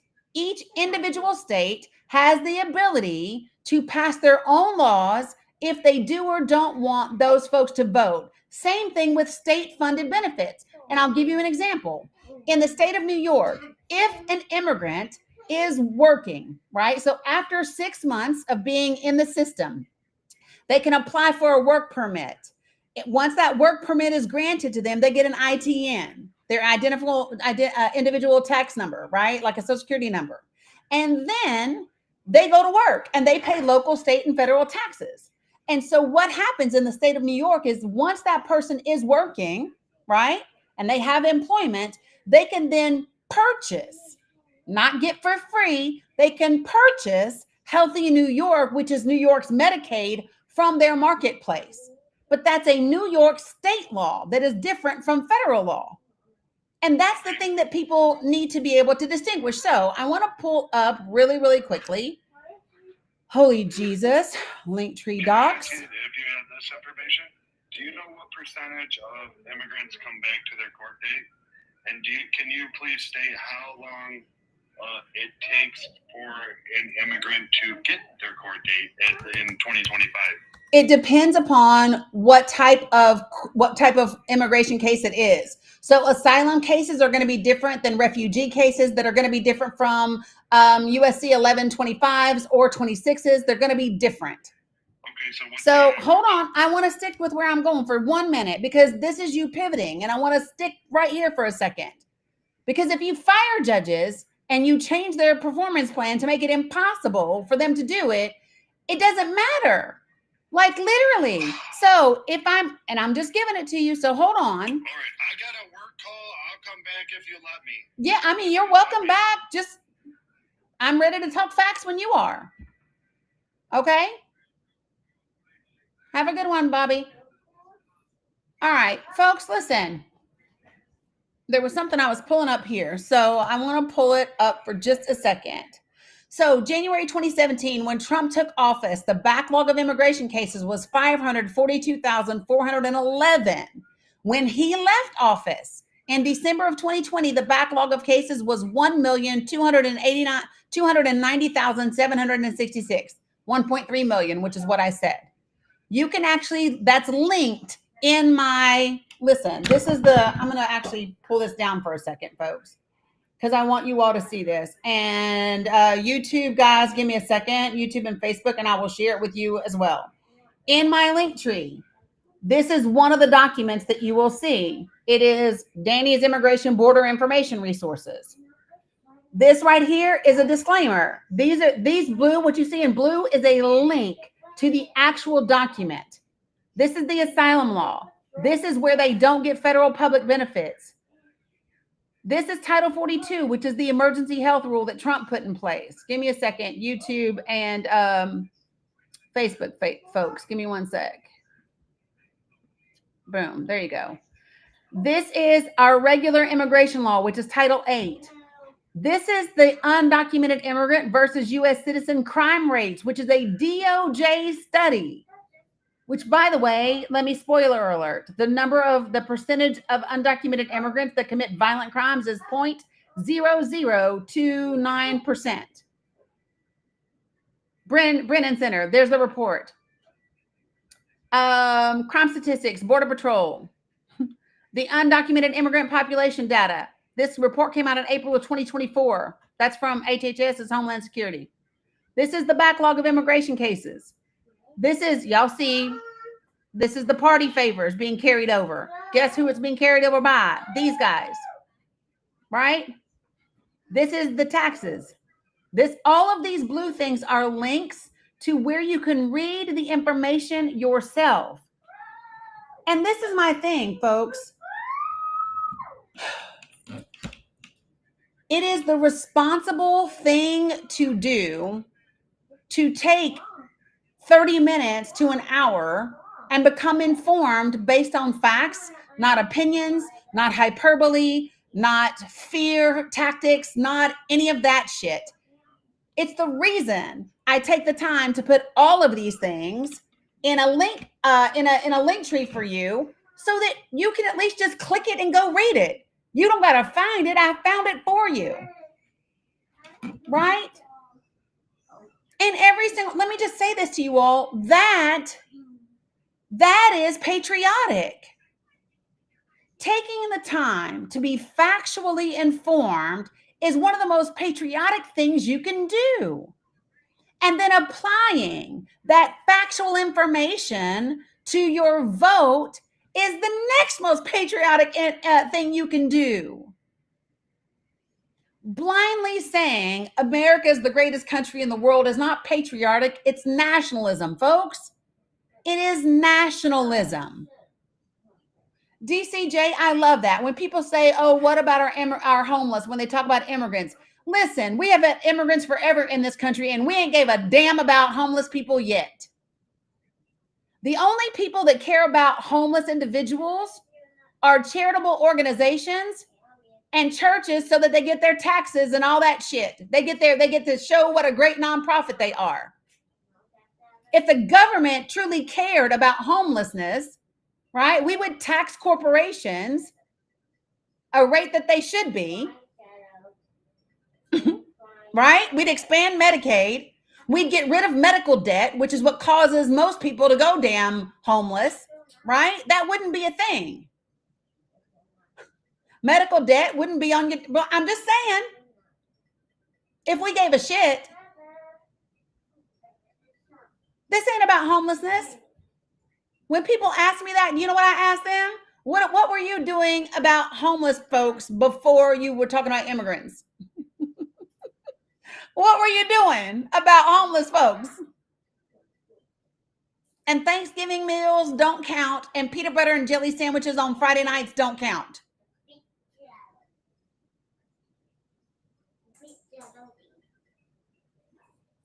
I'm going to show you all my age, right? I am old enough to remember, appreciate that, JT. I am old enough to remember MCI. And I am old enough to remember when the FTC broke them apart and said, absolutely not. This communications monopoly is too big. Nah, Ma Bell, you all can't do this. Do y'all not remember that? I do. And why have we forgotten that? Healthcare companies, healthcare corporations that are making virtual monopolies, and in some cases, legal monopolies through their state legislatures, that's a problem. Monopolies with your grocery stores, that's a problem. Monopolies with your internet providers, that's a problem. Monopolies with your browsers, right? Your search engines, that's a problem. No, Operation Stone Garden's still in place. Hey, Sissy, can you hand me your phone? Hey, watch that light. I told you it's hot. She's in the refrigerator. And y'all know the light bulb in the refrigerator be hot as hell. So she always makes me nervous when she's touching it, right? Yep, utility companies, the whole nine. So when I say, are you mad yet? I don't want you mad. I want you to take that anger. And let's be clear. What is anger, generally speaking, y'all? What is anger really? What is anger really about? Somebody tell me, what is anger about? Anger is, I don't think anger is about fear. I think hatred is about fear. I think anger is almost always about hurt. Anger is hurt. Hold on, let me shut her alarm off.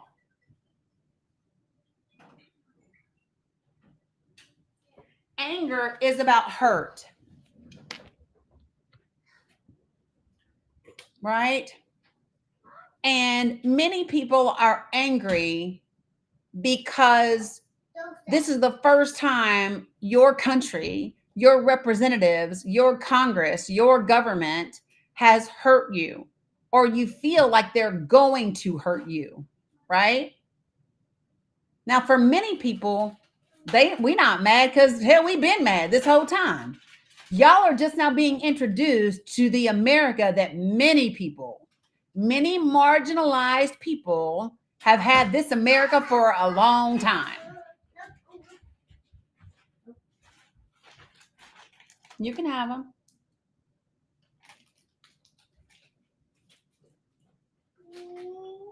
I'm just saying, for many people, this is the first time you've ever had to be scared that your government might be coming for your rights, that your government might not support you, that your government might take something away from you, that your government might become fascist, that your government might become whatever, authoritarian, that you might not be able to trust your government.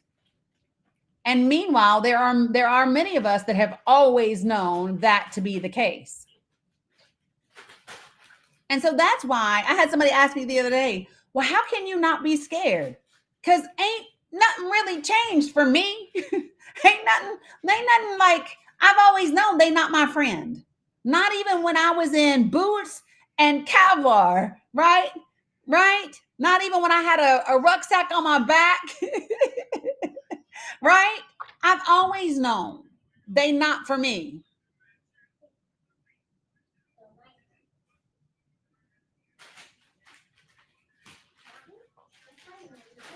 And people can say, oh, well, that's not true, or that's whatever, or you've always been okay. Listen, being okay is not the same thing with living every day knowing a truth.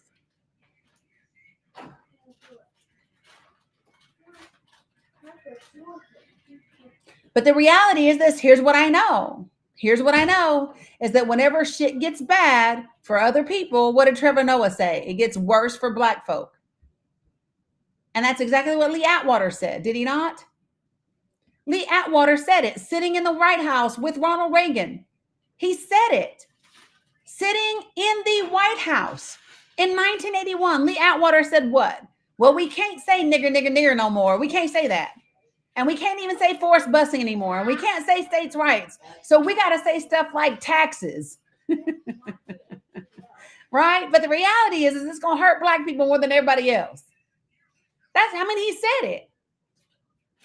And now they don't say nigga, nigga, nigga. They don't say forced busing. What they do say is DEI. What they do say is woke, right? In the 90s, they said super predator and thugs, right? There is no mistaking where we are. And it's not gaslighting when we hear the dog whistles.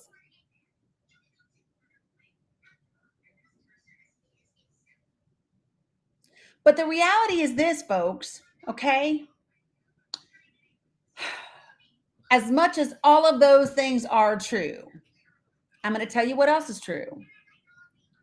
You don't get to give up. You don't get to say, well, this is just what it is, and it's just going to be bad, and they're just going to reap what they've sown. Nope, we don't get to do that. Do you want to know why we don't get to do that? I don't get to do it because I have daughters. I have daughters that are in their childbearing years, and I have grandchildren. I have a grandson, and I have 2 granddaughters, right? So I don't get to sit back. I may not ever reap the benefit of any of the amount of work that I do. I hope so, but maybe not, right? I hope so, but maybe not. And that part is still okay. You hear me? That part is still okay. If we fight, and when I say fight, I don't mean physical, although if we need to throw hands, if you come here, JK, kinda, right? When I say fight, I mean about the fervent action of restoring and building a country, right? Follow me. Building and creating a country, a world in which we can all live. I love that, Red Hot. You follow me? So when I say, because listen, we are never, ever, ever going back. There's nothing to go back to. There's nothing to go back to. You will never, ever, ever return to the America of the 60s, 70s, 80s, 90s, 2000s. We're never going back there. You can never go back. We can't go back. Do you want to know why? Because we are not the same. We can't be the country we used to be because we are the country that we are today. We can never forget January 6th. We can never forget these Senate confirmation hearings. We can never forget the quiet parts that are being said out loud. They've been said. There's no undoing them. So knowing what we know, we must now take action. And I know it's going to sound, people are like, oh my God, you're going to talk about contacting. I am. Here's what I'm going to be talking about. There's this multi-pronged approach that we have to be doing from now until we make it better, until the time that we create something new. And what is that? That is working on ourselves to make sure that we can communicate in a way that we are heard, right? That don't mean just be right. It means be heard. Y'all got me? It is not enough to be in a conversation and be right. You must be heard.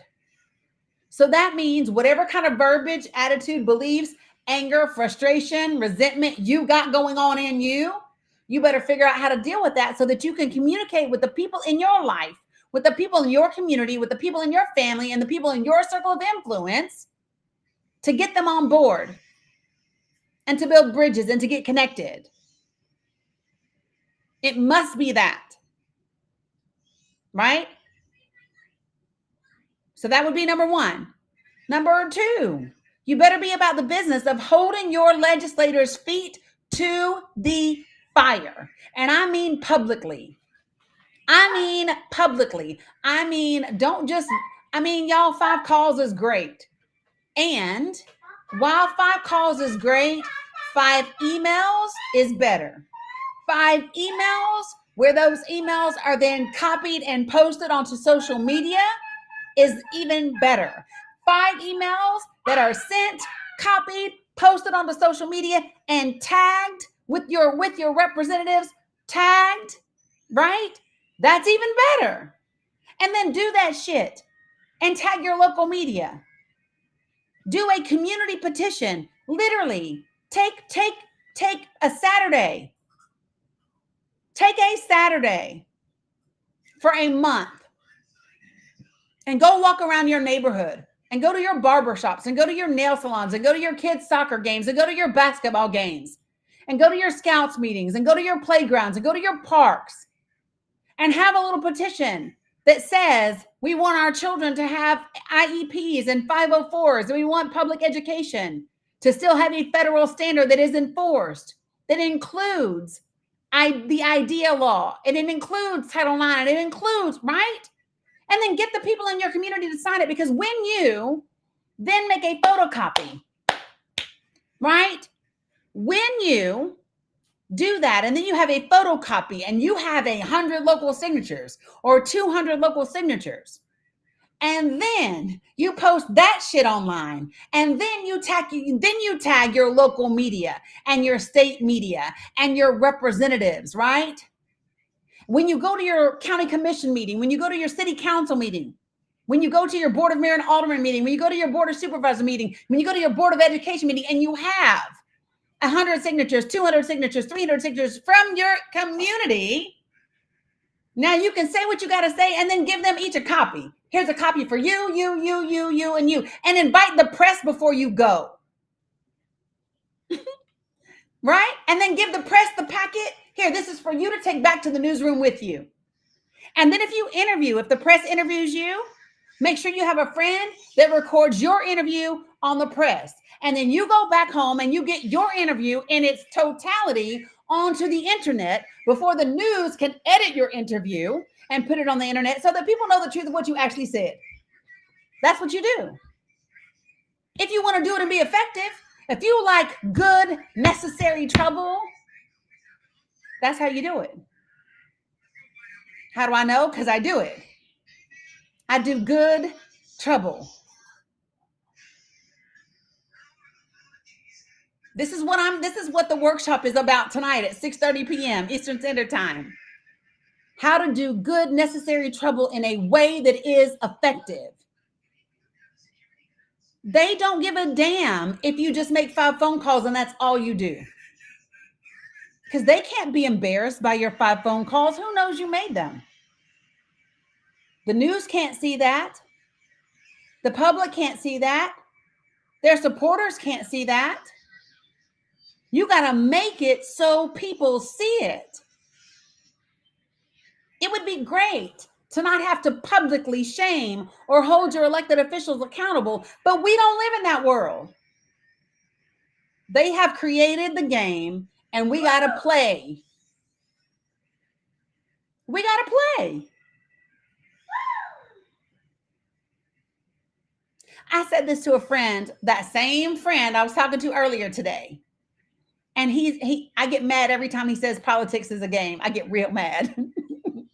And he said, you always get mad when I say that, but it is a game. These politicians say this and they say that, and they say this and they say that. I said, listen to me.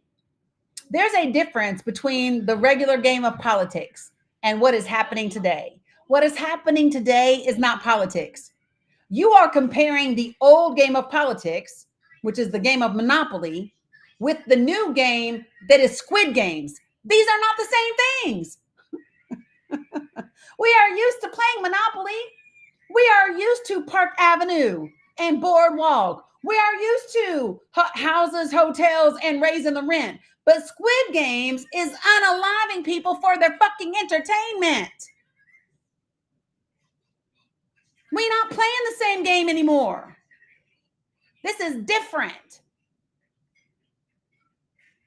And therefore, we got to level it up.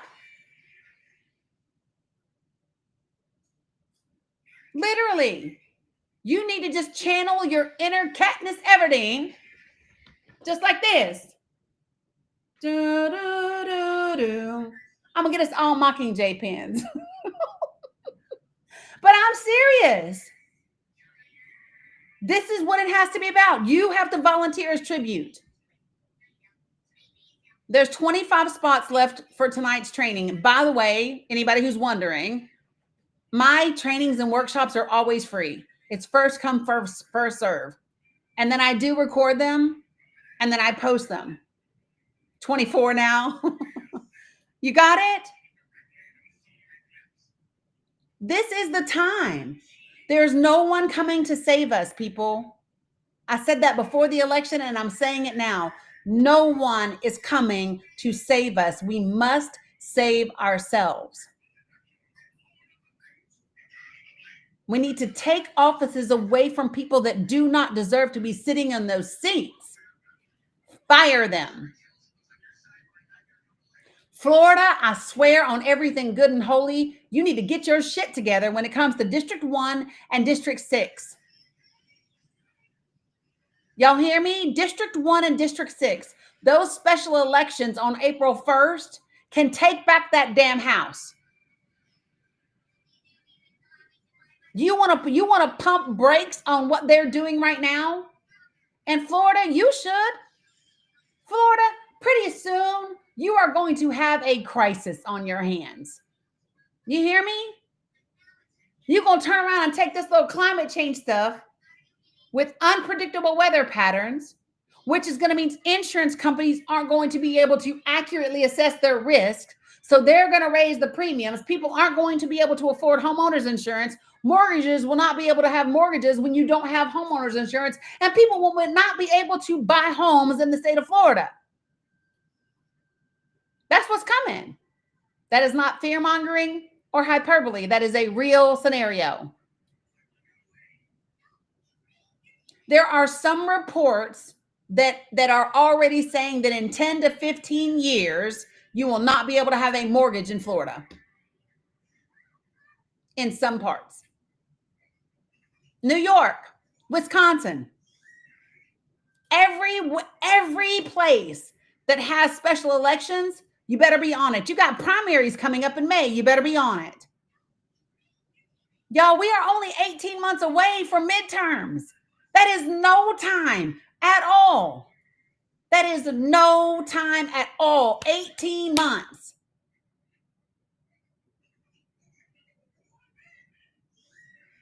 It's time to be about the business and doing the work. Michigan, I am coming to you. I am coming to Michigan. The second week of April for their rural caucus. I'm coming. I will be doing 2 breakout sessions. And then I'll be speaking one day at the rural Michigan caucus. I will be there. Virginia, I will be at your rural caucus as well. Some of y'all are saying, well, why rural caucuses? A, because that's who asked me. B, it's because I'm from a rural community and I've done a lot of work with rural stuff. I will go anywhere I am asked to go. I mean, you cover the airfare and the lodging. Make sure a girl can eat. Make sure a girl can eat. right?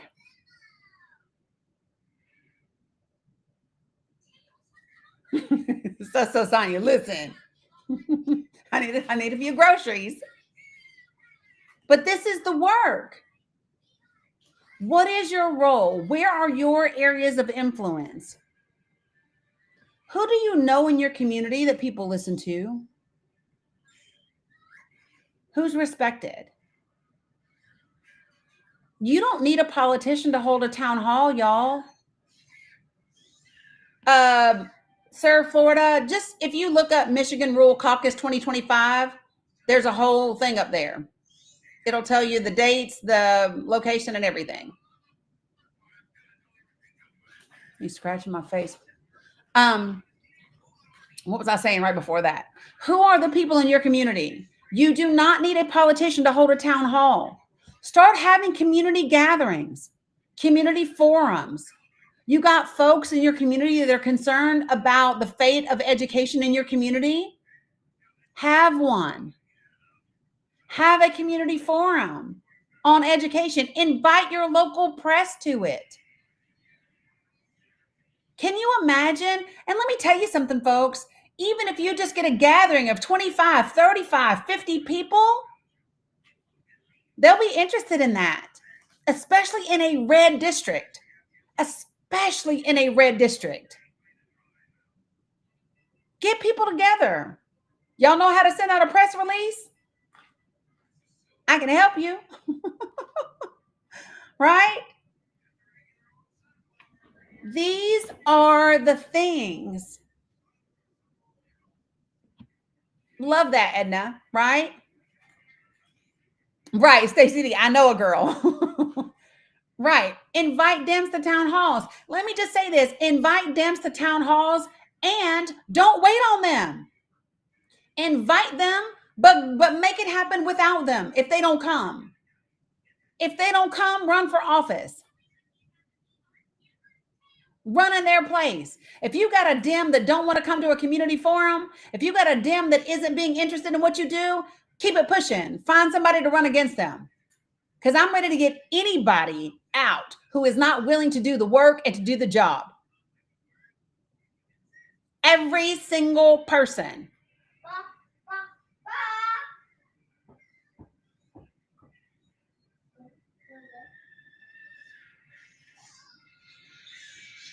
So, I know, Red Hot, I know. But do you understand what I'm saying?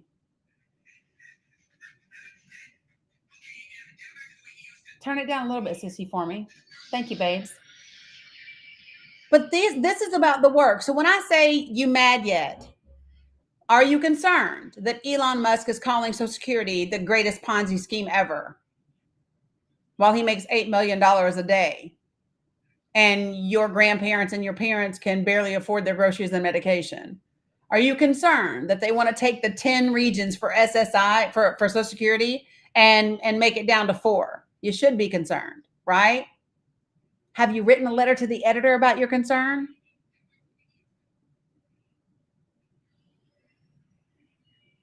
Have you? Stop thinking that your one voice doesn't matter, because it does. Stop thinking that your one voice, your one action doesn't matter. So, Pastor Mitchell, you don't have to necessarily have the funds. There's an organization called Run for Something. If you go to your local Democratic website or your state's Democratic website, they literally have a thing that says run for office, and you can find out how to run for office. They'll outline for you what the fees are. You can raise that money. 6:30 p.m. Eastern Standard Time, Wade Cherry. Yes, there's an organization called Run for Something. They are looking for progressive candidates to run for office. Go to your Democratic state's website, your party's website. It says run for office. Click it. Say, hey, I want to run. I don't have the funds. One of y'all got a rich donor founder somewhere. Let's go. And while it would be great to get rid of Citizens United, that shit ain't happening today. So damn it, give me some dark money too. Right? That's just the reality, right? Citizens United is not going away today. So give me some damn dark money too. Somebody go tell George Soros where the fuck I'm at.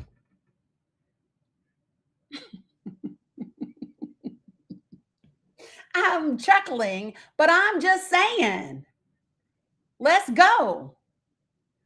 Let's get it. Right. Give him my Venmo right there. There's the Cash App if he likes that better. I'm just saying, I am tired of seeing them use tools that we know shouldn't exist. You know what? They do exist. They're going to use them. So we need to use it for good. I love it, Pastor Mitchell. Go look now. Run for something. Let me know if you don't hear back from anybody. I know somebody who knows somebody. Well, so Bass Fish, it just depends on what state you're in. So Randy, I know that might be true in Tennessee.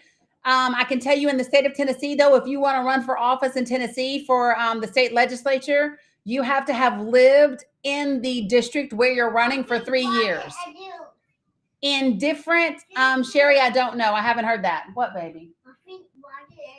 I love it that you're drinking your water and juice. I love it. You're doing great. So listen. I drink water and juice. I know. So let me just tell y'all, look up what each of your states requires. Davi, I don't know if the power is off. What I do know is that the Premier of Ontario, Doug Ford, has said, listen, Canada provides, we keep the lights on for 1.5 million people in the United States of America. So fuck around, we're going to turn them lights on. This is not a Motel 6. That's what Canada just said. Like the Premier of Ontario said, this is not Motel 6. We're not leaving the lights on for you. FAFO if you want to. Doug Ford said, oh, Mitch McConnell, you don't want us to mess with your bourbon? FAFO, bruh. And Americans, we love you. We don't want to do this, but you know what?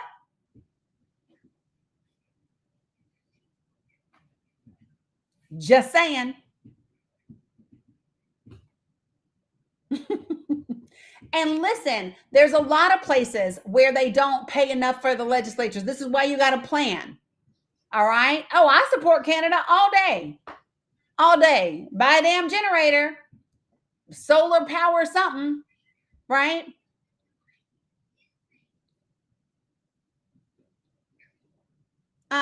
Somebody was saying this. Okay, so listen.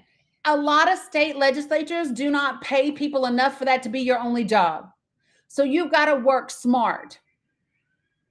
You have to figure out how to really like make it work for you.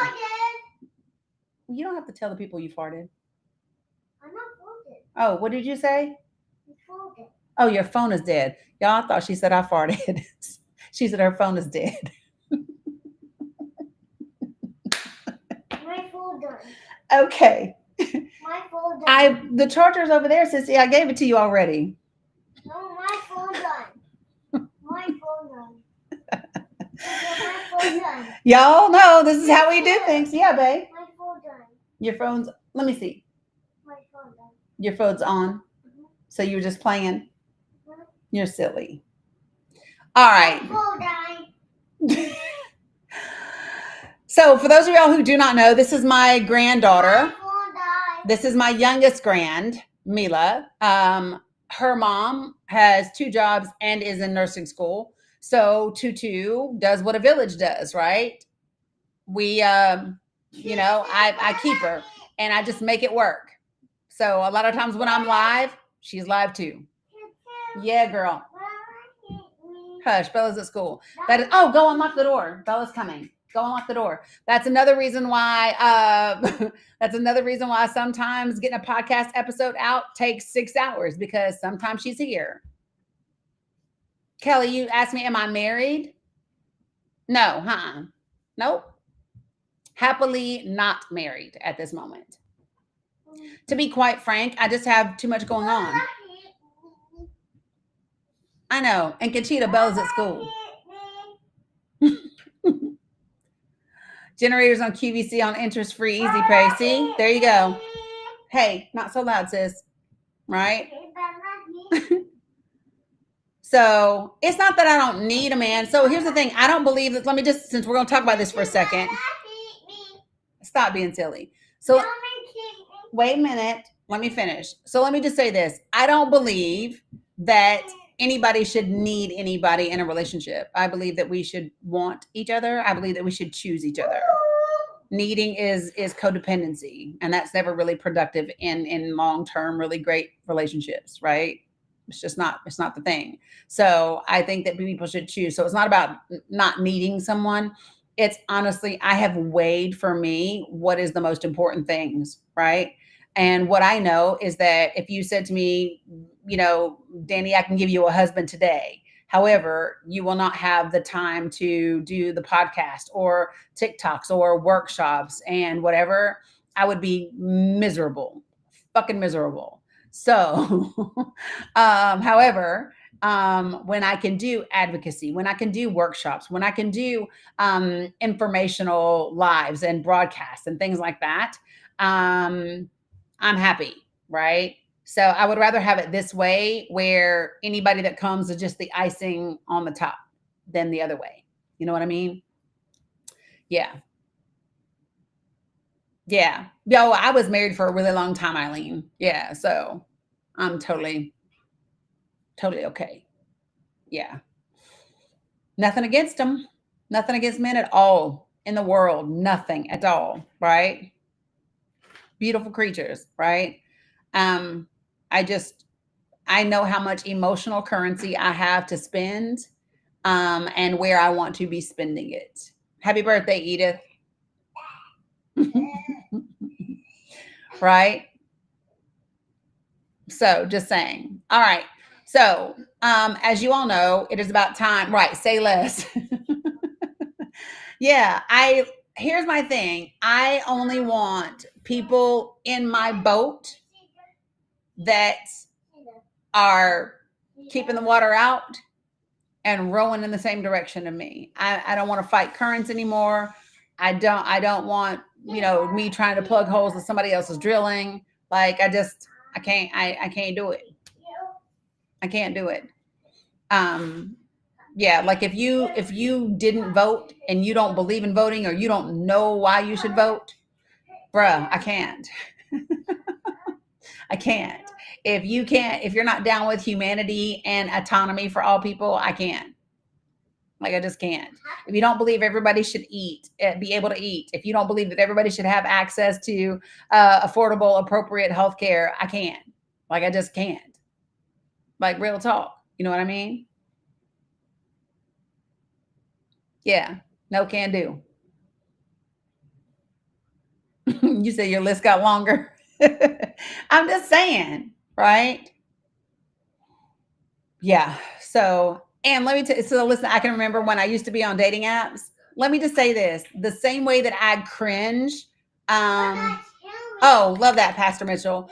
So let me just say this, the same way that Bella and Dominic are here. So Mila's excited. I don't even know what I was saying now. I know Pastor Mitchell did it. We love it. Oh, I was saying, I remember back when I was on, used to be on dating apps. So the same way that I react to social media accounts. So like when a social media account starts out and it says Christian conservative or like follower of Christ conservative, I ain't gonna lie, I automatically feel some kind of way. I automatically have some sort of reaction because how those folk typically tend to be, right? I feel the same way about dating profiles that start out with, I don't do drama. Because I'm like, your ass is drama. As soon as you say on your dating app, I don't like drama, you drama. I can't do it. Nah, bro, I'm good. Swipe left.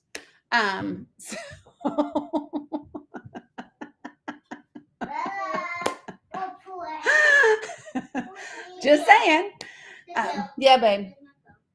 Girl, I didn't move it. Where did you put it? I don't know. Maybe over here or in. Oh, it's right there on the end of the desk. I'm just saying. All right. So a couple of things before I leave you guys. We have been on for 2 hours, right? Right. I'm like, nah, bruh. Yes, baby. I haven't had a chance to do anything, but it's right behind you, right there on the pillow, love, right there. And it's the good one. It's the brand new one. All right. So a couple of things that are really, really important. Okay. Tammy B said, happy birthday all the way over here on YouTube, Edith. I love that. Yep. 6:30 p.m. Eastern Standard Time will be the workshop. The workshop is the good training, good trouble, good necessary trouble, right? Absolutely. Right. Oh, thanks, Jewel. What, baby? Get a different cup and we'll do it. Thanks, Nisi. I appreciate that. So, and it will be recorded. The last training from Saturday is on my YouTube. It is also in the Linktree. Linktree is in the TikTok, YouTube, and Facebook profiles. So it's there for everybody all the time. So feel free to dive in. I'm going to go down this list right here. So, right, y'all can't see it over here on Facebook and YouTube, but social media. TikTok, yes, TikTok, Blue Sky, YouTube, Facebook, Substack. I am at The Danny Cook. So TikTok, Blue Sky, YouTube, Facebook, Substack. I am at The Danny Cook. The podcast is The Danny Cook Show. New episode will be out tomorrow. I am excited to say that all of the episodes, we have now been out 7 weeks tomorrow, with over 7,100 downloads, which is incredible and amazing. And every episode except for 2 was in the top 10% globally in global downloads. So whoop, whoop. Thanks to you guys. I appreciate you very much. You can subscribe in all of these places. You can subscribe to my content here on TikTok for $3 per month. That is directly through TikTok. If you are subscribing to any of my other programs, those are done directly through me. You can access that in the Discord. So in my Linktree, at the very top of my Linktree, there is a game controller. That game controller is the link to Discord. So you can go there, and in the general chat section is where you will see a link to my subscription pages. All right. And then, of course, that's the Venmo, that's the Cash App, if that's how you prefer to support. I appreciate everybody. We will be back. I got the training tonight at 6:30, so I do not know if I will make it back on TikTok tonight or not. Jewel, hit me up on Discord, and I will give you my email. That would be the best way. Thanks, Denise. I appreciate it. All right. I will be back, probably not tonight, but tomorrow. Tomorrow, I will be taking guests on the panel. And then it's 6:30 p.m. Eastern Standard Time tonight. Yep, for the workshop. And I will be getting with folks about who have submitted and wanting to be a guest on the podcast. I will be getting with some of you guys. Like I said, Rolo has already agreed. I have some other folks that have agreed. And so we're going to be putting some of those together soon. All right. I'm out of here. I appreciate you all very, very, very much. Take care of you, and I will see you at 6:30 p.m. Eastern Standard Time if you are coming to the training. Appreciate that, Tammy Anderson. Really do appreciate it. All right, guys. Everybody, if you subscribe straight through me, you should have access to the Get Your Life health and wellness program of mine. You should already have your access. You should be in there. Check your email, check your spam. If you don't, the email is entitled Let's Get Started. And we should be good to go. All right. Appreciate you guys. Have a great day as best you can. Breathe, get your feet in the grass, get grounded, drink lots of water, stay hydrated. Right. And remember,